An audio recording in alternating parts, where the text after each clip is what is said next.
دنیا اور آخرت کی کامیابی کی اصل کنجی ایک مومن اور ایک مسلمان کے لیے توحید کے بعد نماز ہے۔ نماز یہ کامیابی کی اصل کنجی ہے۔ کل قیامت کے دن جب سب سے پہلے ہمارا حساب ہوگا تو نماز کا ہوگا۔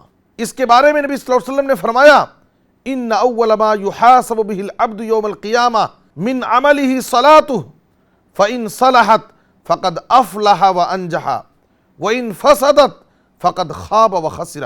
قیامت کے دن جب سب سے پہلا حساب نماز کا ہوگا تو اگر نماز کا حساب درست ہو گیا تو ہم کامیاب ہو گئے، اور اگر خراب ہو گیا تو سمجھیے کہ ہم ناکام ہو گئے اور خسارے میں پڑ گئے۔ قرآن مجید میں اللہ تعالیٰ نے جگہ جگہ کامیابی کے لیے نماز کی تعلیم دی ہے، نماز کی ترغیب دلائی ہے۔ سورہ مومنون کے شروع میں اللہ تعالیٰ نے فلاح پانے والے کامیاب مومنوں کے صفات ذکر کیے ہیں۔ قد افلح المومنون، وہ مومن کامیاب ہو گئے۔ ان کے صفات ذکر کرتے ہوئے اللہ تعالیٰ نے 7 صفات ذکر کیے ہیں۔ پہلی صفت اور 7ویں صفت نماز کے بارے میں ہے۔ الذین هم فی صلاتہم خاشعون والذین هم علی صلواتہم یحافظون۔ کامیاب مومن وہ ہے جو اپنی نمازوں میں خشوع خضوع اختیار کرتے ہیں اور جو اپنی نمازوں کی حفاظت کرتے ہیں۔ سورہ اعلیٰ میں اللہ تعالیٰ نے کہا قد افلح من تزکا وذکر اسم ربہ فصلی۔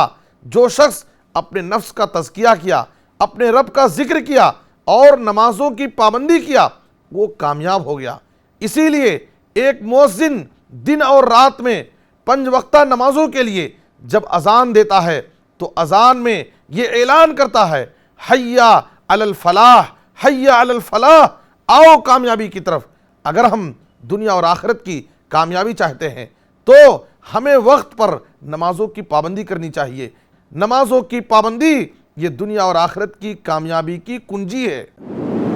مرسی ٹی وی کے مزید ویڈیوز کے لیے ہمارے چینل کو سبسکرائب کریں اور بیل آئیکن کو کلک کرنا نہ بھولیں۔ جزاک اللہ خیر۔ مرسی ٹی وی، پیغام رحمت۔